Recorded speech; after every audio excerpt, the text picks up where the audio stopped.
Thank you, Professor Dominique Zak, for your invitation to this important session. This has been prepared with Dr. Elena Bera, so I would like to make a tribute to her, but she has just had a young, small daughter, so she could not reasonably come. So let's go ahead, but for the moment, I cannot change the slide.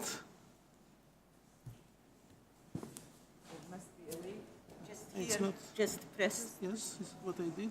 It's not pressing. But nothing happens. The slides are not changing, gentlemen. Can we have somebody to help to change the slides?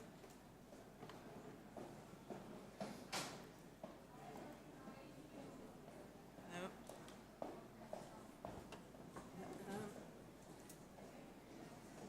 Sorry for this.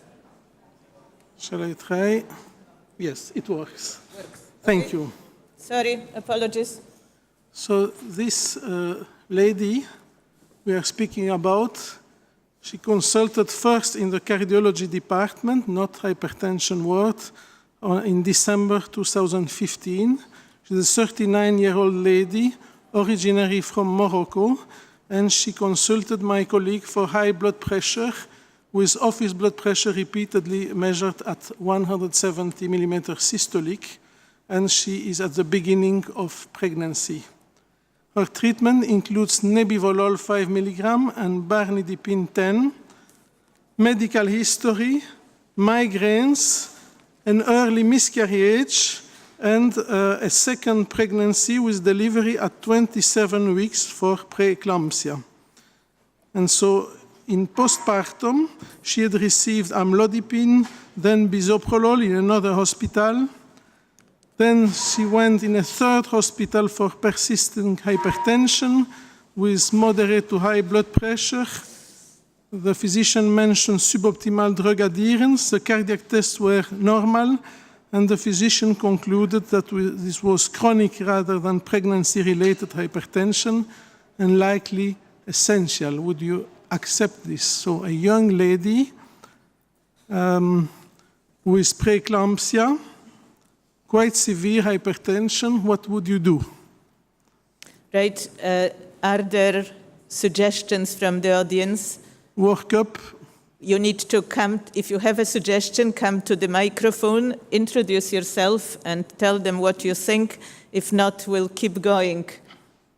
I think no takers yet. At this stage, we can continue. Keep going. So the physician changed the treatment from bisoprolol to nebivolol and add barnidipine 10, maybe quite unusual for pregnancy, insisted on improving drug adherence, and despite mentioning that the hypertension is likely essential, she ordered an etiological workup.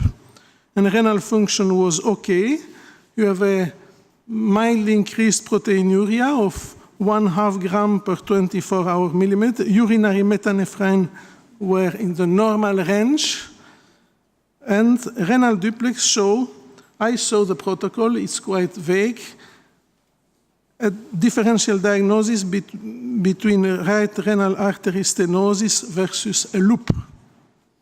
Okay, we've got microphone one with suggestions. Please. Thank you very much. Gabriel Micheli from Argentina. I would check the ionogram, the urinary ionogram, just to check whether the patient is having adherence to the hyposodic diet.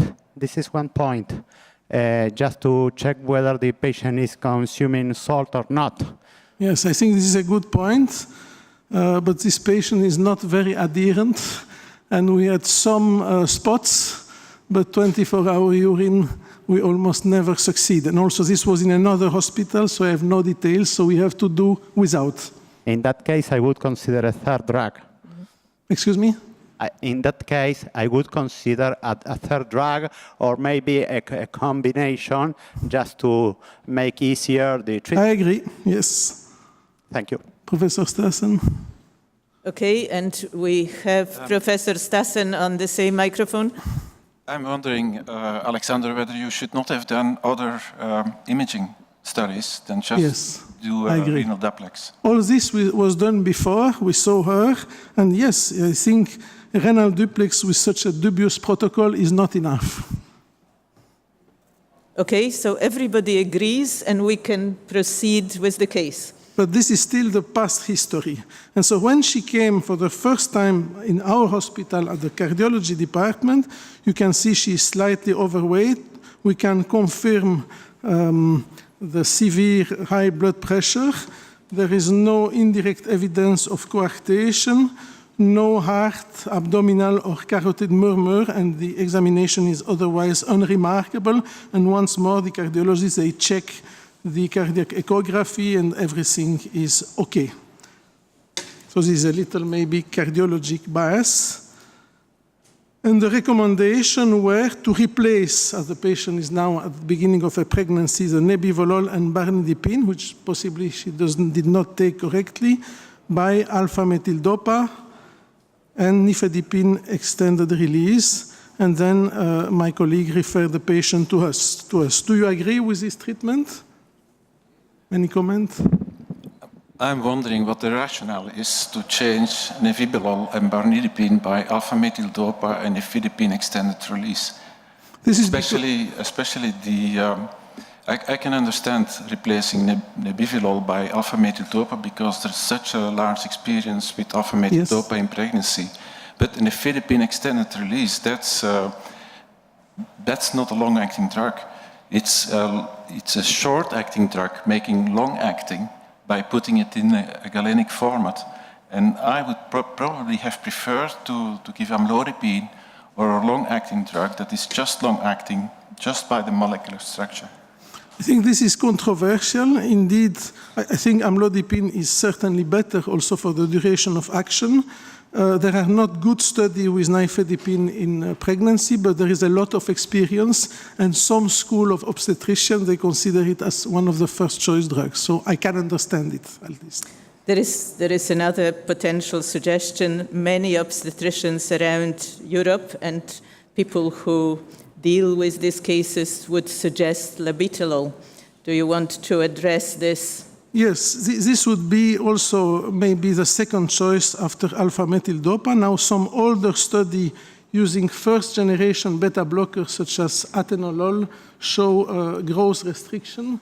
And so some people think it's good not to give beta blocker irrespective of the old or new at the beginning of a pregnancy. But this can be discussed. We do it also. But labetalol is a mixture of I fully agree. And doesn't have huge amounts of beta. And probably there is no evidence that labetalol can cause this problem, but some people have reservations. Okay. So we have slight disagreements now. We not completely agree on everything, right? Keep going, keep going. So there is little evidence-based medicine on antihypertensive treatment in pregnancy. Now we see the patient for the first time in January at 9 weeks of amenorrhea. She has complaints of nausea and vomiting. And in fact, we learned that she did a CT angiography in still another hospital in between, probably when she was at the beginning of her pregnancy, but not aware of it. And then, in the meantime, her treatment was the same, but also with acetyl salicylic acid 80 milligram. Blood pressure was still high, but in fact the treatment was not taken because she says she did not tolerate it. Also with the vomiting, it was difficult. And then we say we will look at the CT and we will perform a 24-hour ABPM first quickly and then see what happens because it's difficult to convince her to take any drug, in fact. And we wish to see if she's really hypertensive and how severe. Any comment on this? Yes, there is a comment, but please come to the microphone.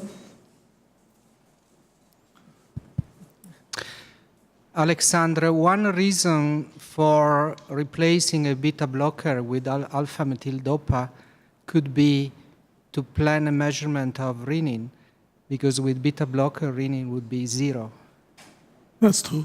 Good point. So that's, I think, the reason why they did it.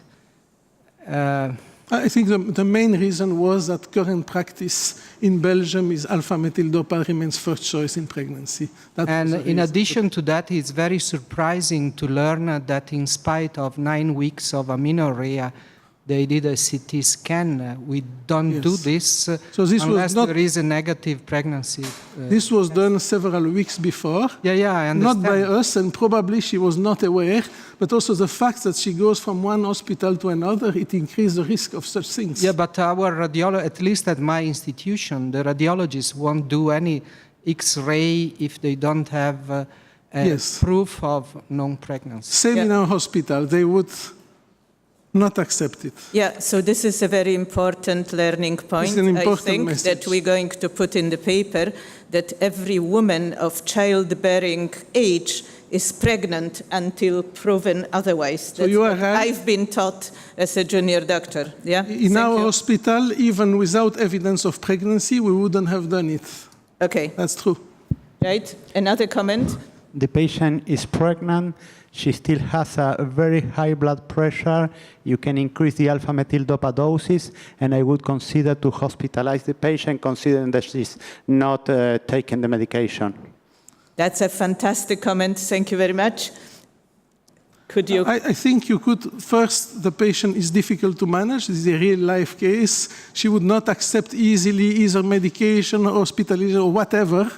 And so you may consider either, I think, quick 24-hour monitoring or hospitalization to do a monitoring, and we choose the other option.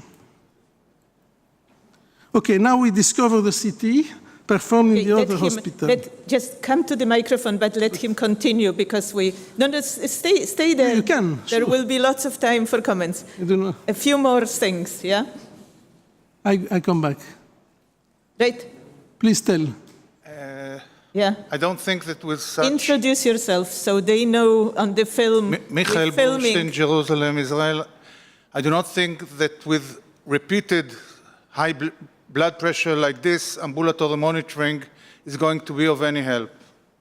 Okay. I partly agree, but here we have a patient who will not take her drugs, and we try to convince her. It's very difficult, I can tell you. But I agree that we are almost sure she's hypertensive. Now, maybe let's come to the image. This is the abdominal CT angiography. I will show you better image later on, but this is the one we have. And so you can see irregularities, let's say, in the mid-distal right renal artery. Doesn't show it. And also, we have not all the image from this hospital, but we know that the right kidney was a little smaller with delayed captation of contrast. This is another image. It's not high quality. We will show better later on after pregnancy. And then there was another point mentioned, which is this one. This patient has no celiac trunk. She has separate emergence from a splenic and hepatic artery with a stenosis of the hepatic artery. This will not change her follow-up now, but how would you interpret these images? Would you like to comment on this? Right, Brian, microphone because we're filming. Professor Brian Williams wants to comment. Well, she's young, and she's got multiple stenotic lesions which are irregular. So she's got FMD, fibromuscular dysplasia, and it's likely she's got fibromuscular dysplasia in multiple vascular beds. Yes. So my question is, if somebody saw that film a few weeks before, was any action taken? No. This was to our surprise as well.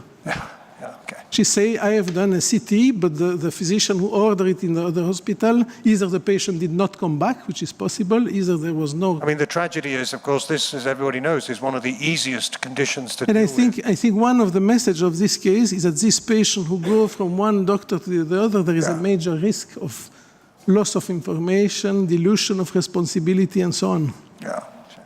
Okay, so we've made the diagnosis, and there is another comment on microphone 2. I'm not 100% sure about the diagnosis. There are other diseases in young women which may cause a variety of obstruction or stenosis, for instance, Takayasu arteritis. Yes. I would wonder if this has not been originally done, would have gone again and examined peripheral pulses in all. No. All these signs were not present. She has no inflammatory syndrome, and later on, you will see much more typical image than those. Okay. Now, for the hepatic lesions, I think we cannot be sure, but in the context of renal irregularity, I agree with you, it's probably also a fibromuscular But in dysplasia. Takayasu's, you don't usually see beading of the artery. So you might see stenosis, but you don't see beading. And she had multiple beads down that renal artery. So you will see very characteristic of fibromuscular. You will see much more typical beading later on in the presentation. Okay, can we proceed with the case? Because he needs to tell you his story. Give us a minute. Proceed with the case a little more. Okay. This is another image showing the stenosis, hepatic stenosis is quite severe.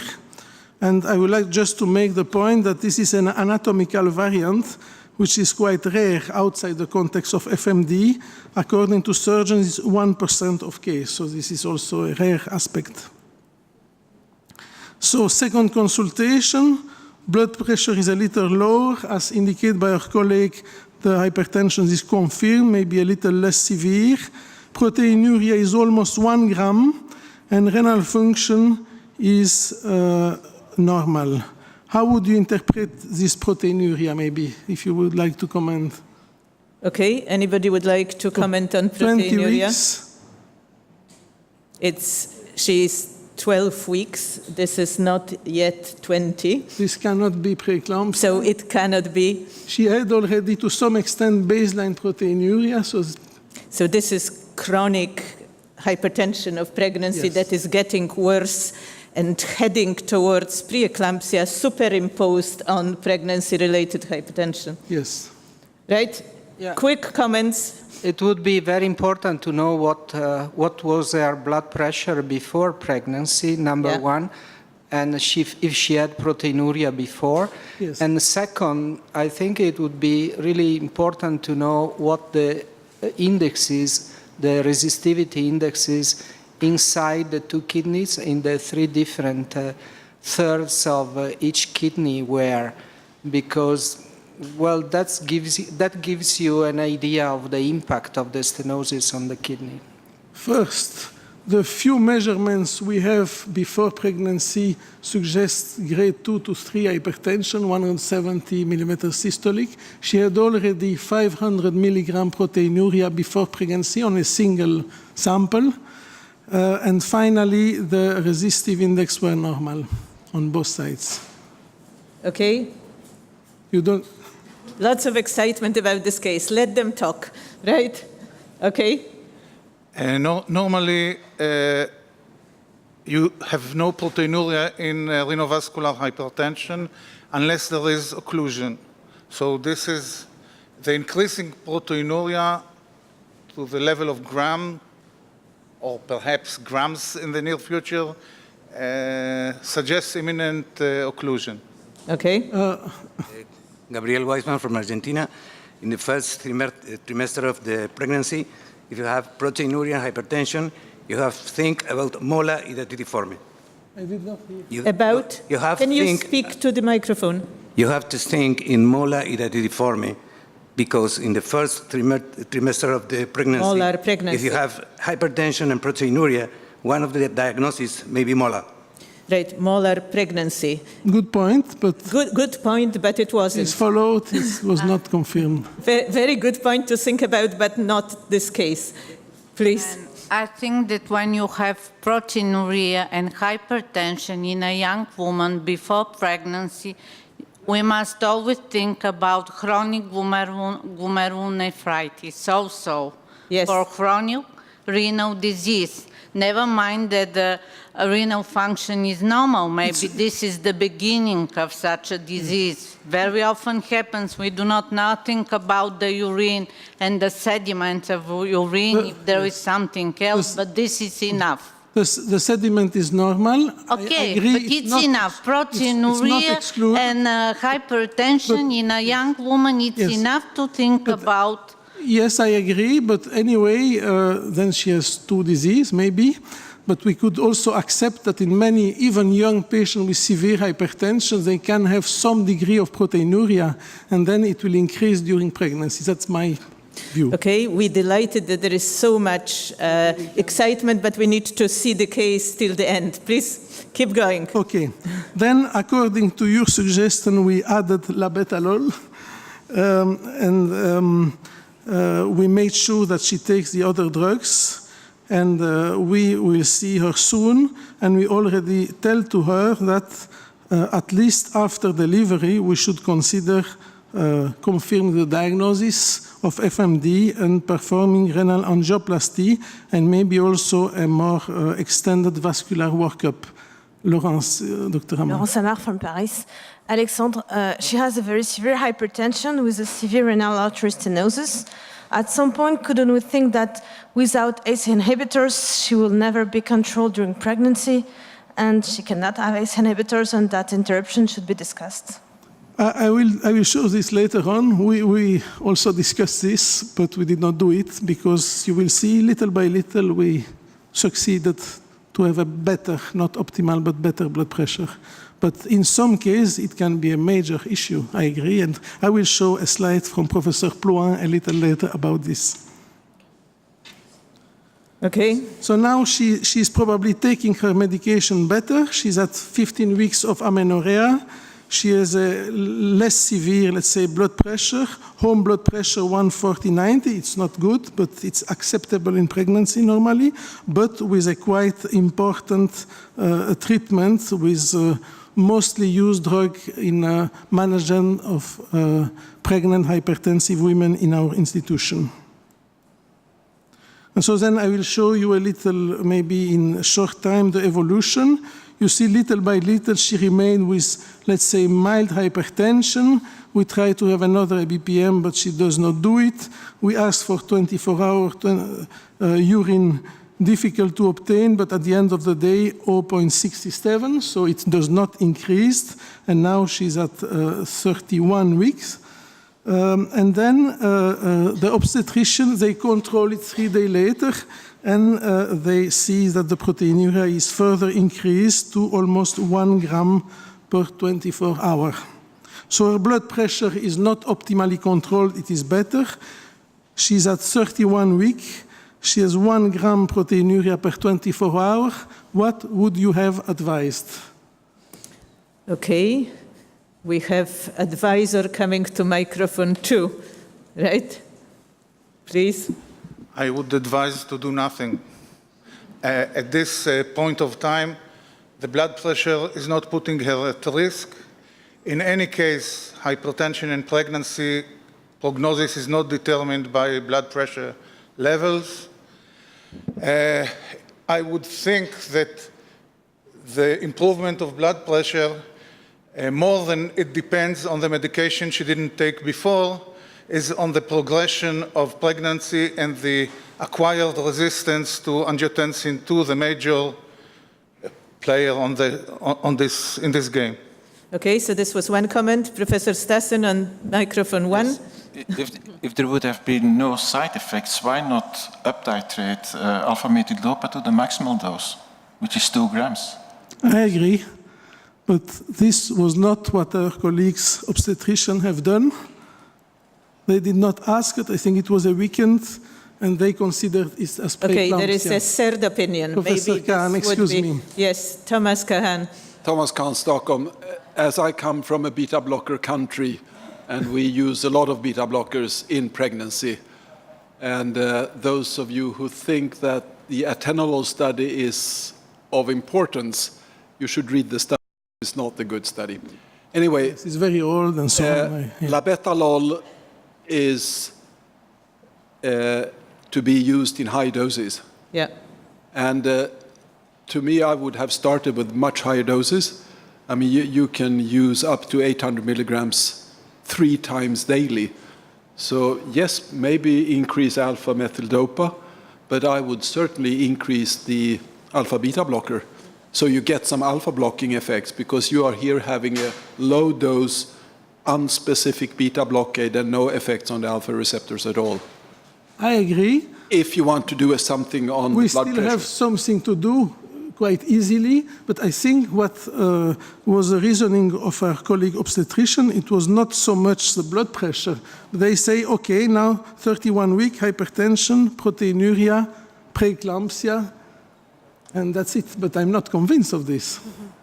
Okay, so we had 3 opinions. That's not what happened in real life. In real life, they delivered the baby. Yes.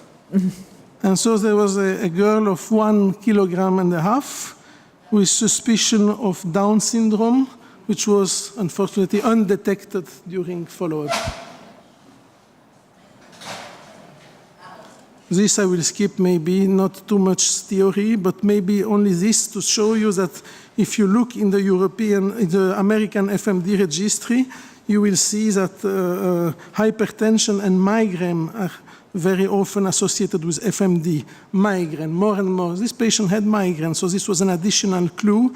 And so in a young lady with this presentation and suspicion of renal artery stenosis or loop, I think people should have been much more aggressive to make a diagnosis on time before pregnancy, but that's only a comment.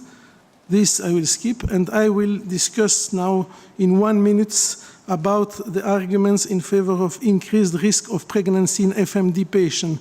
In fact, to my knowledge, there is only one study where they look for ladies who had intervention for renal artery stenosis, either atherosclerotic or fibromuscular dysplasia. They found a minority because this was a lot of time ago, and then they had a questionnaire for preeclampsia. And then you can see here the characteristics of the patient. And what is important here is that in the patient with FMD, there were a history of preeclampsia in half of them, and in patients with atherosclerotic renal artery stenosis, only 20%, but 20% is already high. So you can see here that in a multivariate analysis, it remains significant, the association between preeclampsia and fibromuscular dysplasia. And if we compare with the figures in the literature, in healthy nulliparous women, the famous paper by Sibai, the prevalence of preeclampsia is 2 to 5, 7%, 22% in women with chronic hypertension, and so here we have much more. So maybe these women are more at risk of preeclampsia, but this study has many potential bias, and here I am not convinced at all that she had preeclampsia. But I think it was a good moment to make a comment on this. The other comment is about what Dr. Amar has told us. There are some cases of FMD in pregnancy, especially unifocal FMD, which are so severe, and you cannot avoid ACE inhibitor or RAS inhibitor in general, and so some people advise that termination of pregnancy should be considered. Now, maybe in some case, we could even consider angioplasty with minimum contrast. This has to be discussed, I think, on a case-by-case basis. But anyway, here, as indicated by Professor Kahn and others, I think we still had medical therapeutic options. That's at least my opinion. Okay. So, Laurent Samar, regarding angioplasty during pregnancy, we had that discussion at some point, and what we kind of recalled is that not to be difficult for the baby, it had to be less than 10 minutes procedures. So I don't know if someone tried it before, because we didn't do it, but I think it would be interesting to know if... So I would like to raise a discussion on this, which is a difficult point, yeah. So is there any experience of angioplasty during pregnancy? Anybody in the room? Yeah? Please. Yes, there is in certain sites in Buenos Aires. We sometimes perform angioplasty in pregnant patients. We do it very short and with a protection for the baby. Okay, and results? Have they been described, published? Do we know? Up to the moment, we haven't had any bad results, only good results. Okay. So important point. There is another comment coming, yeah? Can you introduce yourself? Thank you very much for nice cases. Dr. Parsa from Iran. Fibromuscular dysplasia. Can you speak to the microphone, please? Respond very well with balloon angioplasty. They don't need stenting. So we can do after 16 weeks of pregnancy. It's safe for baby. It's not very dangerous for baby. I did not understand everything. I think you're saying that the angioplasty would be safe for the baby After 16 weeks of gestation. pregnancy, it's very simple. We can do simple balloon angioplasty. Yes, that's also an important message. That Yes. Normally, no stenting for FMD. No, there is no stent, yes. No stent, yeah. No need for a stent. Because not better, and probably a risk of kinking or fracture, yes, as you know. Yeah. Very well treated with balloon angioplasty. Okay, we have another comment. I think this is not fibromuscular dysplasia. Okay. Please wait for the next images. Okay, for one reason, Prove it. because this is a typical fibromuscular dysplasia over there. The pictures that you showed of the CT showed on the hepatic artery, renal proximal ostial renal artery stenosis, and the renal angiogram on CT was not typical for fibromuscular dysplasia. You know, there is a classification in 1964, I think, Harrison and McCormack, at the time when they operated these arteries, and they divided them into 4 different classes. And one of them was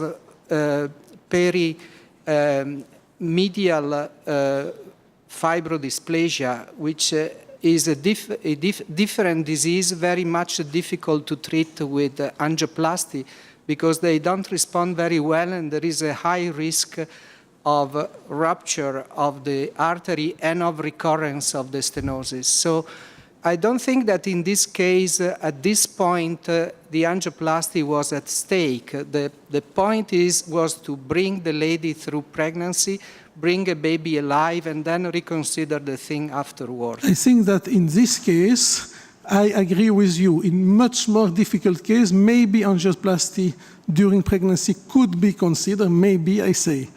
Second point, the images are bad quality. I will show you better image, but the lesions, the renal lesions, were clearly distal and middle, not proximal.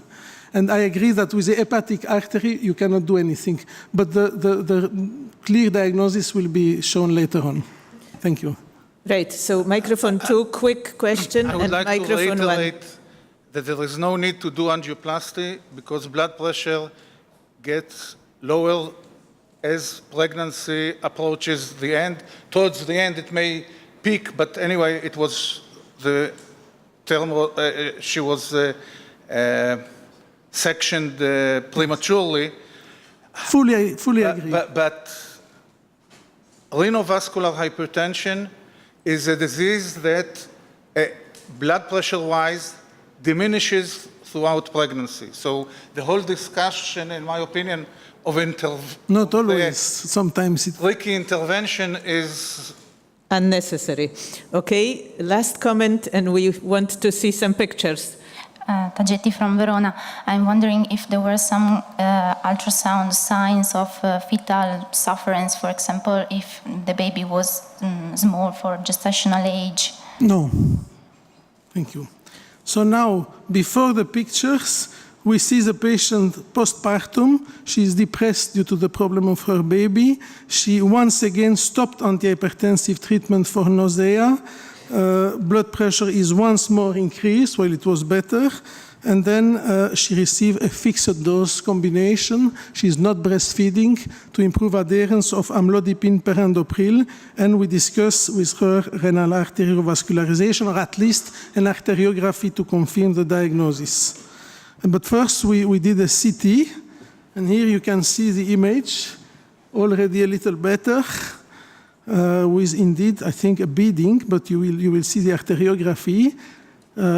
This is not so good. And then we confirm the hepatic stenosis. This I will skip, just to tell to you that according to the multicentric study by Pierre-François Plouin, which is now in press, we know that if you look on a systematic basis in patients with FMD, in half of cases, you find FMD of other vascular beds. And so in parallel with the discussion about arteriography, we performed a CT angiography of head and neck to see if there was no lesions, and this CT was normal. You can see here the Willis polygon. I will not go into detail. And this is now her 24-hour ambulatory blood pressure monitoring post-pregnancy. The urine, we could not obtain them, so it's at least moderate, mainly daytime hypertension. She's probably no more adherent. And indeed, she stops her medication. In the meantime, her daughter is hospitalized. We advise barnidipine because, so to say, she did not tolerate the fixed dose combination, and we ordered the arteriography. And then the patient came, but she leaves the hospital before arteriography because her baby is unfortunately disease of an infectious cause, and then we reprogram it. In the meantime, with a single dose monotherapy with a single medication, her blood pressure is much better, probably also because she is no more pregnant. And now I will show you the arteriography. This is early arteriography, and you can see here what is for me maybe not so nice that's in the book, but a clear string of beads of the 2 last centimeters of the right artery. And what you see 1 year later after injection is that you have an impressive collateral circulation. So this exists probably since a long time. And despite this, there was some degree of hypoperfusion of the kidney, and the other kidney was a little larger. So we performed angioplasty without stenting, as clearly reminded. And you see still some beads, but the technical results are quite good. The interventional radiologist is happy. And we are happy too, because in the meantime, the patient once more stopped her medication, and despite stopping her medication, her blood pressure is now almost normal, 136/88. And now she is leaving for Morocco for several months, and we cannot convince her to stay more. And still we succeed to obtain quickly another ABPM, which confirms the improvement despite some peaks. Her blood pressure is, let's say, not normal, but only mildly elevated or borderline elevated. And we wish to have quite quickly a renal duplex, but this will be when she comes back. Now I have additional points to raise, but first I would like to listen to you maybe on this evolution. Brian, yeah. Thank you very much. I'd like to just go back to the migraines. Could you tell us a little bit what happened to the migraines during her pregnancy, and also what the relationship is between the migraines and the fibromuscular dysplasia? Initially, we were quite skeptical about the association of FMD and migraine, and because FMD is most often encountered in young lady who has a lot of migraine. But on the other side, I think the US registry shows more and more evidence that especially some typical specific migraine are associated with. And maybe a more indirect argument is that the first hit in a GWAS associated with FMD, the FACTR1 gene, is also associated with migraine, so there should be something there probably. And now, during the pregnancy, she had not major complaints of migraine, fortunately. Okay, microphone 2, please. Yes, Mohamed Barigou from Paris. Thank you for this clinical case. I see that this clinical case raises more than simply the case of fibromuscular dysplasia in women. It raises the complex question of hypertension in pregnant women. Because if Definitely. the situation of secondary hypertension has been considered at the start of the pregnancy hypertension, there should have been a good workup, and by simply applying the recommendation would have made perhaps a more early diagnosis. So this case, it doesn't simply illustrates the situation of fibromuscular dysplasia, but the fact that in pregnant women or in young women after a pregnancy-related hypertension, we should make a secondary hypertension complete workup. Fully agree, full agreement. Okay, thank you very much for this comment. We have microphone one. Jaap Dijnem from the Netherlands. Hello, Jaap. So what would have happened if your CT scan would not have shown this image of fibromuscular dysplasia? Because it still happens in our hospital that fibromuscular dysplasia is not detected by CT scanning, but by angiography. Would you have discarded the diagnosis of FMD? No, I think in this difficult case where the patient has quite severe hypertension, she will not easily accept drugs. It's important to be sure. And also in our renal denervation trials, we found 1, 2, 3 cases of FMD, distal FMD, for example, only at the arteriography. So I would have gone to arteriography also, probably as you. And also there was this doubt, this turbulence at the renal duplex, which are indicative of something. So with the repeat CT scan after the pregnancy, wouldn't you have preferred to skip that for an arteriography just? Maybe we might have considered arteriography from start. I agree. Okay. There is one more comment. My last comment. Did you check drugs consumption like cocaine, amphetamines, things like this? Because this is a non-reliable patient. She was pregnant, not taking medication. Maybe we should have checked other drugs consumption. Yes, I agree, but I might be naive, but this is a very religious patient, you know, I don't think so, but it's possible. It's possible, this is not a warranty. I think it's more a problem of awareness and understanding the medical aspects than of other things. Okay, thank you. Okay, last comment on one. Yonesh Arabi from Telesumar. It's nice to see the beads when you make the diagnosis of FMD, but at least in our experience, where we came across very few patients where we have single lesion where you had no other explanation than FMD. So not having beads doesn't rule out FMD. That's something. Yeah. I would say that the string of bead aspect in the absence of vasoconstrictors is quite specific. I'm trying to say that if you have a single lesion, even during angiography. Yes, if you have a single lesion, it's much more difficult. If you have only the hepatic lesion of an isolated renal stenosis, then it's a difficult diagnosis. Too much discussion. Right, we have only 3.5 minutes. What else is to show us about the case? Do you have any more slides? Maybe I have 2 slides. 2 slides. Let him show 2 slides and then we summarize. Okay. Please. It's a great discussion. Okay, key issues that need to be kept in mind for this patient. Did this patient have a true preeclampsia? I think we can say no, but this patient with FMD might be more at risk for preeclampsia. Should we consider renal PTA during pregnancy? Not in this case, but maybe in other cases we don't know, in fact. I think we would need more data and a specific registry on FMD patient with pregnancy to know more. Maybe a question that was not discussed is that would you recommend lifelong acetylsalicylic treatment? The American do it, the European not necessarily, because they think there is a risk with this turbulence. The follow-up, I think this patient should be followed up indefinitely because she could develop other lesions. She might come up with a wish of another pregnancy, how to prepare it best. I think my hope is that her blood pressure normalizes and at least it will be easier. And now some more theoretical concern and some message I would like to share or to discuss with you for FMD patients of childbearing age. Most FMD patients are in fact of childbearing age. First, general message about the risk of poor adherence and medical shopping.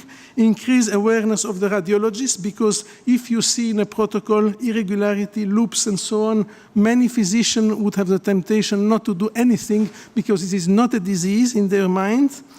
I am strongly in favor of aggressive or at least state-of-the-art screening of FMD in hypertensive women of childbearing age. And I know that Professor Rossi is strongly in favor of looking for pheochromocytoma, but I think even more, in my modest opinion, FMD should be looked after because it's much more frequent than we thought. The prevalence could be up to 5 to 6%. I think we tend not to look for it enough in non-Caucasians. For example, in patients of black patients, we think they have all essential hypertension. They could have fibromuscular dysplasia. FMD is a systemic disease, and you should look for other lesions. There are some potential risk of pregnancy in this patient, resistant hypertension, aneurysm, dissection, but it's not well explored. And finally, angioplasty in young women often cures or at least improve the disease without stenting. Well, these were the key message, and now I'm open for discussion. Okay, so we have two discussants already standing here. We'll start from them. I also have some comments. Thomas Kahan. Short comment. How come you missed the Down syndrome when you screened this woman? And if you would have detected Down syndrome early in pregnancy, would that have changed handling the patient? She already had 3 pregnancies, and I assume 3 no children. No detail on this. I'm not an expert. At least I know that in some cases it can be missed. If it would have been changed, well, this is a complex ethical discussion. I don't think it's... But she may be happy not to have a apparently, the patient, she wished to keep her child after, so probably she would have declined the interruption, I think. Okay. So. I would like to make a comment on the combination of alpha-methyl-DOPA and labetalol, which does not make sense. There's no sense in reducing sympathetic outflow centrally and then trying to block it peripherally. So you would rather give large dose of labetalol or alpha-methyl-DOPA? Thank you. Right? Another comment? I would like to challenge you a little bit about the treatment beyond the first trimester. Please do. Clearly, you have a renin-dependent form of hypertension. So what is your feeling about using an ACE inhibitor or an ARB after the organogenesis is over? I think the risk is probably not so high, but from a, let's say, medical-legal perspective, it might be difficult to justify. And also, I am convinced that this patient could be treated with standard antihypertensive medication during pregnancy if she takes them. And I think we showed this. Okay, could I help in answering this question? In 20 years of running medical obstetric clinic in Glasgow, I've given ACE inhibitor once to a patient with Takayasu arthritis who was dying in front of us. And it's very, very difficult, almost impossible to persuade obstetricians because every guideline says do not give ACE inhibitor. And it's more than teratogenicity. There are also urinary abnormalities reported in animal studies. So they don't want to touch it with a barge pole. But it's a good discussion, I think, in some difficult cases. Last quick comment there. Lucas Aparicio from Argentina, very short one. Do you think that what we are seeing in the hepatic artery is a unifocal fibromuscular dysplasia, or is it just an anatomical alternative?